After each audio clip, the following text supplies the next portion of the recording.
Gak mau diatur-atur Singapura, Jokowi bangun smelter timah raksasa di Indonesia, guys.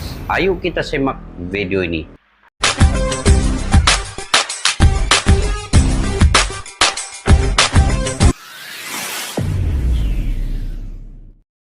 Assalamualaikum dan salam sejahtera. Selamat bertemu kembali di channel Askalani Studio. Oke guys, saya mendoakan semoga kalian sentiasa sehat ya di luar sana, dimurahkan rezeki dan juga sentiasa juga kalian dilindungi, dirahmati oleh Allah SWT. Oke, hari ini saya ingin mereact satu video yang mana Jokowi bangun smelter timah raksasa di Indonesia. Karena sebelum ini Singapura adalah negara pengimport terbesar juga daripada Indonesia untuk dibawa ke Singapura, dan kemudian Singapura mengolahnya menjadi barang jadi. Nah, dan kali ini Jokowi mungkin akan stopkan semua ekspor timah ke negara Singapura. Jadi ini yang kebijaksanaan, kewibawaan Bapak Jokowi semenjak dia memerintah di Indonesia. Banyak sebenarnya kelebihan, banyak yang dia telah lakukan untuk negara Indonesia ini, guys, untuk rakyat Indonesia ini. Bukan senang untuk menstopkan timah ini ke negara Singapura yang sudah biasa Singapura ambil daripada Indonesia. Tetapi kali ini Bapak Jokowi cukup berani, cukup lantang, cukup tegas dengan apa yang dia lakukan untuk menghilirisasikan semua keadaan tempat yang ada di Indonesia ini. Jadi guys, ayo kita simak video ini daripada channel Hunting Permen. Asik. Kepada yang baru ketemu channel ini juga, kalian boleh subscribe, support juga dengan menekan butang like, share, dan komen. Oke, judulnya ialah nggak mau diatur-atur Singapura, guys. Jokowi bangun smelter timah raksasa. Tanpa berlama-lama, ayo kita simak dulu video ini. Kita tidak mau pengusaha yang punya smelter di sini itu semaunya ngatur harga. Pemerintah yang akan mengatur harga itu supaya pemilik smelter tadi itu juga pemilik UP tadi juga memasok tadi ke smelter sini dengan harga yang pantas. Baik, sederhana, Pak. Melihat smelter baru yang dimiliki oleh PT Timah ini, PT Timah, ini baru, guys, menunjukkan keseriusan kita dalam rangka hilirisasi timah. Timah. Nikel sudah, timah. Sebelum ini nikel sudah di-stopkan untuk ekspornya ke luar negeri. Kali ini timah pula. Bauksit dalam bulan Jun akan di-stopkan juga untuk ekspornya ke luar negeri. Jadi banyak sudah ini Pak Jokowi lakukan untuk membangun, memajukan Indonesia. Dia perindustrian menjadi barang jadi itu dilakukan semua di Indonesia. Oke, kita terus. Bauksit, semuanya akan saya ikuti, dan ini nanti akan selesai November, dan kita harapkan November gerakan hilirisasi tahun 2023 November timah, dan segera mengikuti seperti yang kita lakukan di nikel. Tapi poin 45. Anything you advise to us, we very welcome. But one thing, don't disturb our economic growth. So whatever it is, because at the end, we have to create job opportunity for the people of Indonesia. Similar also to the other ASEAN countries. ya, ini semuanya harus konsisten dan harus dikawal. Kalau tidak, kita mundur lagi nanti ke belakang. Karena ini memang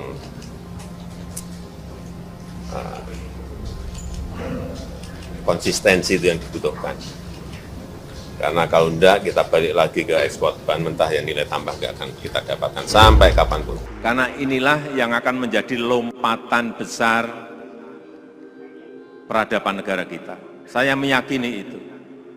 Tapi itulah sebuah perdagangan yang kadang-kadang menekan sebuah negara agar mereka ikut aturan main yang dibuat oleh negara-negara besar.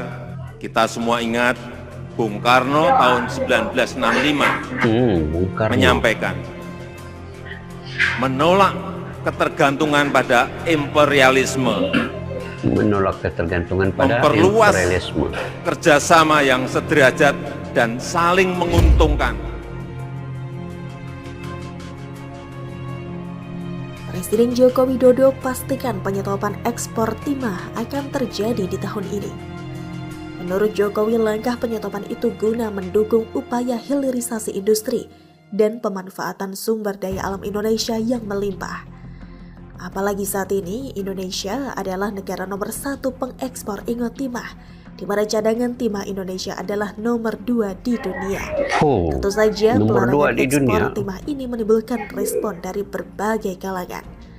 Terlebih selama ini harga timah ditentukan oleh Singapura, maka langkah penghentian ekspor timah ini baik dalam rangka mengatur tata niaga timah dunia sehingga Indonesia ke depan bisa berdaulat mengatur harga timah dunia. Dengan hilirisasi, dengan membangun smelter, Indonesia akan punya peran untuk menentukan harga sehingga Kenapa pula Singapura yang mengatur harga nih? Timah sepatutnya Indonesia yang ngatur kan? dia cuma diatur oleh negara yang punya smelter saja. Kebutuhan timah dunia tinggi, hampir semua telepon genggam misalnya berisi timah. Apalagi di dalam timah juga ditemukan rare earth, di mana mineral ini sedang diburu oleh Amerika Serikat. Karena hal inilah kementerian terkait terus melakukan persiapan untuk mendukung kebijakan larangan ekspor timah yang rencananya akan berjalan pada pertengahan tahun ini. Persiapan tersebut diantaranya percepatan pembangunan smelter, substitusi produk impor, hingga mengajukan proposal pembangunan kawasan ekonomi khusus berbasis timah. Untuk smelter, pemerintah saat ini terus mengebut pengerjaan smelter timah top submerged ledge atau TSL Ausmelt Furnace milik PT Timah Tbk di kawasan unit metalurgi Muntok, Kabupaten Bangka Barat. Proyek pabrik pengolahan timah modern ini akan selesai pada November mendatang. Smelter TSL Ausmelt Furnace ini merupakan salah satu bentuk transformasi dan inovasi teknologi pengolahan timah kadar rendah yang dilakukan PT Timah. Sebelumnya, perusahaan menggunakan reverberatory furnace sebagai teknologi pengolahan. Langkah ini dilakukan menyusul minimnya serapan timah batangan di industri hilir domestik yang bertahan.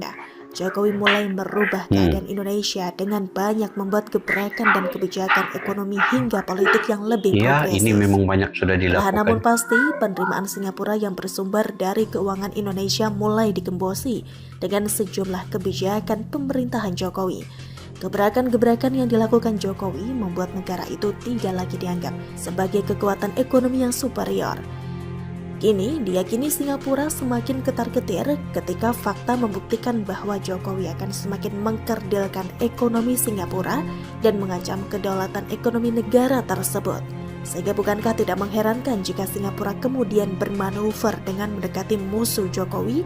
Jika musuh Jokowi memenangi Pilpres yang akan datang, tentunya Singapura dapat mempertahankan dominasinya atas Indonesia karena Singapura menganggap mereka tidak seagresif Jokowi. Ataukah akan kita biarkan saja? Ini guys, nanti kita huraikan selepas ini kebaikan keburukan. Oke guys, daripada info inilah keberanian Bapak Jokowi ataupun ketegasannya dalam membangunkan Indonesia. Jadi kalau bukan dengan ketegasan Bapak Jokowi ini guys, bukan dengan keberaniannya, kalau tidak dengan kenyaliannya, kebijakannya untuk memberi kemajuan kepada Indonesia ini, mana mungkin dia melepaskan untuk tidak mengekspor lagi bahan-bahan mentah ini ke luar negeri. Jadi dia telah menghentikan ekspor nikel ke Uni Eropa, ekspor bauksit mungkin dalam bulan Juni ini dihentikan. Kini Singapura juga akan dihentikan ekspor timah ke Singapura. Jadi secara perlahan-lahan Bapak Jokowi ini menarik semula bahan-bahan mentah ini di dalam negeri dengan membuat hilirisasi dan juga kesamarataan dalam perindustrian ini. Untuk apa guys? Untuk kemajuan ekonomi Indonesia dan juga untuk menarik pelabur asing datang ke sini, dan yang paling penting sebagai sumber pekerjaan kepada rakyat di Indonesia. Jika diwujudkan smelter yang ada di Indonesia ini, jadi peluang pekerjaan itu akan bertambah banyak, dan juga ini menyebabkan rakyat Indonesia tidak perlu keluar negeri untuk mencari pekerjaan sebenarnya. Kalau diikutkan smelter nikel yang dibuat itu telah mewujudkan peluang pekerjaan lebih 40.000 ya. Nah, itu yang Jokowi inginkan. Kalau ada rakyat di dalam negeri yang berdekatan dengan kawasan smelter ini, pasti ruang perindustrian ini akan diisi dengan pekerja-pekerja rakyat Indonesia sendiri. Jadi keuntungan juga kepada Indonesia apabila smelter timah ini diwujudkan sendiri di Indonesia, maka kebergantungan kepada import tuh berkurangan. Jadi ini logam dan timah ini dia nanti akan dibuat sendiri di Indonesia guys. Jadi barang-barang mentah ini akan wujud menjadi barang siap, barang jadi, dan itu yang akan dijual ke luar negeri balik. Nah, jadi keuntungan itu berlipat kali ganda.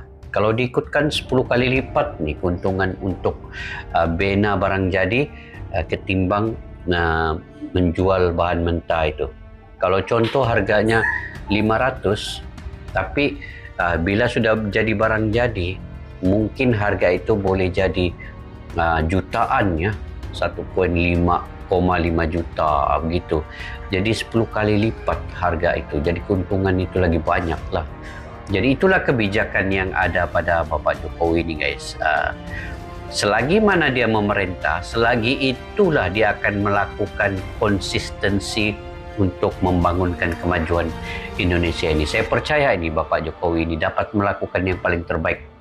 Dia ini Bapak Jokowi ini guys, dia tidak akan tunduk dengan mana-mana negara. Nah, itu yang saya salut dengan ketegasannya ini. Dengan pendiriannya yang tegas, pendiriannya yang tetap, itu tidak akan berubah-ubah walaupun ancaman daripada negara luar, ancaman dari WTO, ancaman Uni Eropa, ancaman Amerika, itu dia tidak peduli. Dia yang pentingnya kemajuan ekonomi Indonesia dan juga rakyat Indonesia itu dapat disejahterakan melalui kempen hilirisasi ini. Nah, itulah itu. Jadi kita doakan juga lah mudah-mudahan Bapak Jokowi ini dapat sehat selalu, dimurahkan rezekinya selalu, sentiasa dilindungi oleh Allah SWT dalam memimpin Indonesia ini di baki-baki sisa kepimpinannya. Mungkin tinggal setahun lagi kan dalam 2 periode ini. Banyak juga lah perkembangannya. Itu yang antara dia ini kan antara presiden yang paling hebat lah. Presiden Indonesia yang dulu-dulu itu juga sangat hebat, tetapi Bapak Jokowi ini saya ingat ini antara yang paling hebat juga, pernah dilahirkan menjadi presiden Indonesia yang pasti tidak akan dilupakan oleh sesiapapun selepas ini. Pasti apa yang dia lakukan saat ini akan diingati sampai bila-bila oleh anak cucunya. 5, 10 tahun, 20 tahun akan datang, itu sudah pasti. Itu yang perlu dihormati. Saya menghormati, Malaysia sangat menghormati ini Bapak Jokowi ini, dikenali di seluruh dunia juga. Jadi saya ingat itu saja guys video pada kali ini. Bagaimana pula pandangan kalian terkait dengan perkara ini? Kalian boleh komentar di ruang kolom di bawah untuk info daripada kalian. Sampai kita berjumpa lagi. Salam persaudaraan. Assalamualaikum. Bye-bye.